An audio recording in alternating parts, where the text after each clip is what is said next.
Ən ağır lənət Allah Teala bu işə deyir. Lənət yağdırır o kəslərə Allah Teala ki, o şəxslər haqqı gizlədərlər. Adamlar ki, haqqı bilirlər, haqqı demirlər. Bununla insanların etiqadını dəyişirlər. Zülm etiqadıdır, əqidəsini dəyişirlər. Mənim söz deməyimdən çox şey yaxşıdır.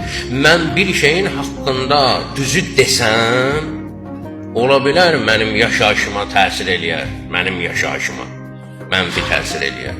O da hələ bilmirəm, amma mənim götürdüyüm raşotla bəli mənə pis təsir eləyər. Amma bilmirsən Allah nə eləyəcəksən üçün.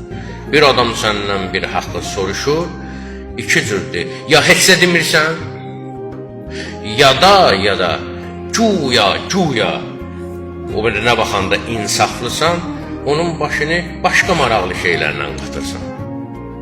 Əsl xəbəri ona demirsən, başqa bir yerlərə aparırsan onu ki, sən filan yerdə filan var idi, geçsin orada başı qarışsın. Daha maraqlı şeylərlə başı qarışsın. Cəmaatın başını hələ qarışdırırlar da. Cəmaatın başını nə ilə qarışdırırlar?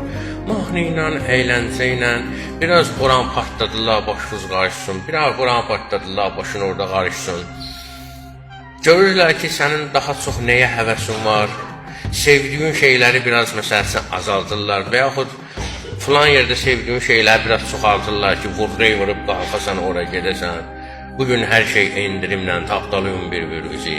Məsələn üçün, biraz başın qarışdı ora, sonra bu tapdalananları çəkkinlə paylaş, biraz başın qarışsın ora. Hələ baş bu belə mənasız, gic-gic.